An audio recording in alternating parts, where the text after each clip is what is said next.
Hello and welcome. I'm Joanna Junak and this is GFN News on gfn.tv. Nicotine is considered to be addictive. Health organizations and governments worldwide have extensively documented and acknowledged the addictive nature of nicotine. But medical professionals and public health experts are recognizing a change in how nicotine is viewed, as smokers increasingly turn to alternative smokeless products such as vapes, heated tobacco, snus, and nicotine pouches.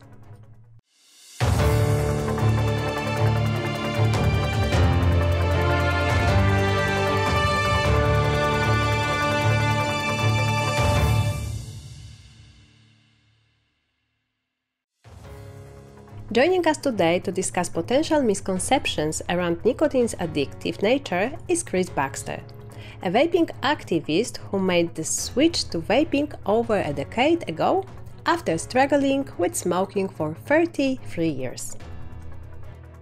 Hello, Chris. It's good to have you on the program.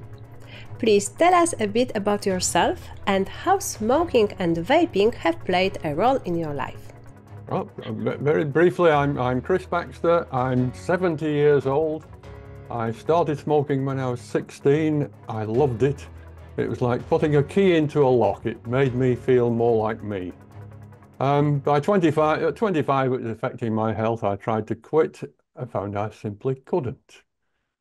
And that was it. And 33 years of quit and relapse, with my health going downhill. At 58, I discovered electronic cigarettes, did my research, bought one, took it outside the shop, sat in the car, put the whole thing together, tried it. I knew I would never smoke again.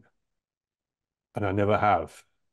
Within 4 months, the health improvements were so good, I started training, and 11 months after switching, I did an off-road marathon in a reasonable time. And it's been great ever since. 2 years ago, during the GFN conference, you introduced a video titled "Nicotine is Not Addictive, a 52-year case study." As the issue of nicotine still causes controversy, let's take a moment to revisit this video.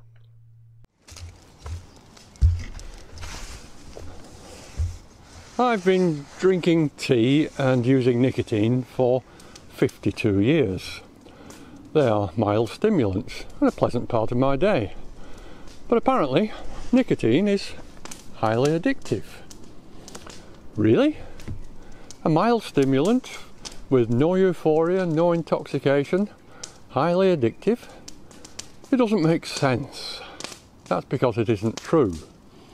Nicotine is not addictive, and after 52 years, I should know. So, what is nicotine? Well, nicotine, so far as I can tell, it's an organic compound. It's very common in plants of the Solanaceae family. It's closely related to vitamin B3, which is niacin. And niacin, of course, is very important to us, vitamin B3. And there's every chance that nicotine is also a useful trace element. We survive on trace elements, but of course it's been ignored. It's been known for a long time that it's got a very mild psychoactive effect. It clears the mind a little, which makes you helps motor skills, makes you a better driver, and it's also slightly relaxing. But it's a very mild effect, and it's almost impossible to strengthen the effect. If you use too much, you feel slightly unwell, stop, and that soon passes. It's a very interesting mild stimulant. And what motivated you to record this video? Well, the idea for the video came because very often in some forums, in particular Twitter, vapors are dismissed as nicotine addicts. Well, I'm a vapor. I don't feel addicted to nicotine at all. It's just a mild stimulant, a pleasant part of my day, just like drinking tea. So where's this idea come from? Perhaps the main reason I decided to try the video was that, to me, it doesn't make sense that nicotine is vilified. Vapors are called nicotine addicts, but It's very mild. It's so, so different to smoking. I was a smoking addict in everything that entails, all the health problems, all the inability to quit. But nicotine vaping is just a mild part of my daily routine now. And somehow you've got to get away from the idea that nicotine is addictive, or we're stuck with that forever. It really is the wrong approach for policymakers to take for how to handle vaping, because it's smoking that kills.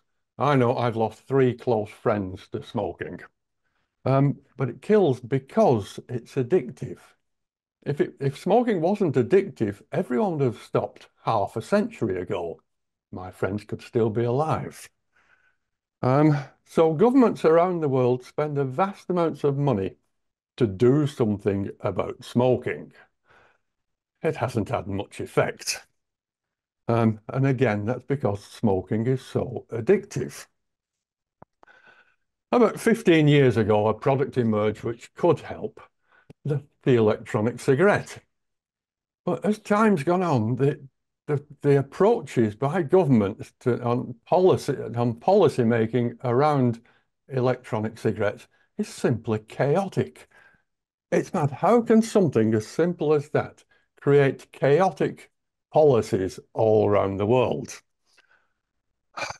Well, I believe the chaotic response is because they're working from a central fundamental error that nicotine is highly addictive. Take away that error, and we might be able to get correct policies about how to handle vaping. Because the real problem is combustion. Precisely, the products of combustion that the smoker inhales. It's the products of combustion that kill. And I believe we know that that's the tar, but I believe it's also some of those products which are the addiction. Carbon monoxide and ammonia spring to mind. There are thousands of others, but it's the effect of those on the body which give the addiction, not the mild stimulant of nicotine. We have seen studies where nicotine is described as addictive, but we haven't come across any studies indicating otherwise. Why do you think this is the case? I don't know if there are any studies that show nicotine alone is addictive. It's very typical. I looked at Wikipedia. Wikipedia has a huge page on nicotine. The third paragraph starts with those 4 words, nicotine is highly addictive. And then it gives 3 references to that. If you check out the references, they're all studies of smoking. They're not studies of nicotine alone. There's been very few. There's been no studies I've ever heard of testing the addictiveness of nicotine on humans. There'd be ethical problems. They've tried to get rats addicted to nicotine alone and found that very difficult, if not impossible. I found one study, unfortunately, I've lost the reference, when somebody did try to mix carbon monoxide with nicotine and feed that to rats somehow. And they did show some signs of addiction there, but it was inconclusive. Otherwise, I'm not aware of studies of nicotine alone showing addiction in humans. So, based on what you've said, where does potential misinformation about the addictive nature of nicotine come from? So where did the idea that nicotine is highly addictive and is the addiction in smoking, where did it come from? I don't know. I can't trace the history. It was somewhere in the 1960s when then the dangers of smoking really became aware and something had to be done. And so, was it propaganda? Did somebody think we'll use nicotine as the enemy, or was it just organic? Either way, it seemed to fit the bill, and it was a simple message that was easy to send out to the public. And somehow that became the message, and the unquestionable message. Here in the United Kingdom, famously in 1980, the government paid for a big anti-smoking campaign aimed at children. It featured a demonic cartoon character called Nick O'Teen. And Nick O'Teen would try to get children to smoke, but his plans would be spoiled by Superman, who would get rid of Nick O'Teen. Apparently, it had very little effect on childhood smoking, but its public awareness was amazing. Everyone in the country knew Nick O'Teen, and I think from then in 1980, that's been it. Nicotine is to blame for smoking addiction. Nobody ever questions it. And the last question to you, Chris. Looking ahead to the upcoming GFN 24 conference, are you planning to introduce another interesting video? I don't, wait a minute, start again. I don't know if I'll make another video.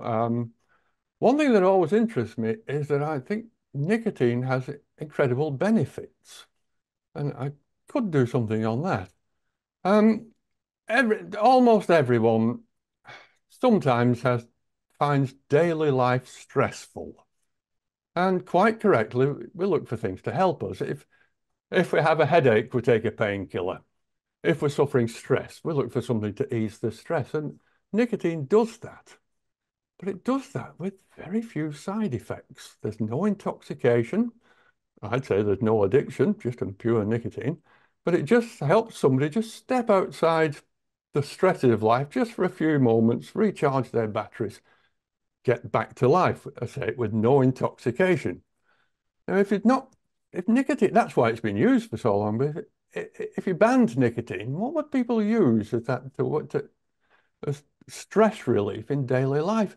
And you're looking at the awful things like alcohol. Who wants to drink alcohol in the daytime? The bad one. Or the benzodiazepines, Valium. That's very addictive. Or antidepressants. These are powerful drugs. And they shouldn't be part of daily life. Whereas nicotine can help people just step aside for a few moments and then get back on and deal with their problems. It's a very interesting, organic, mild stimulant.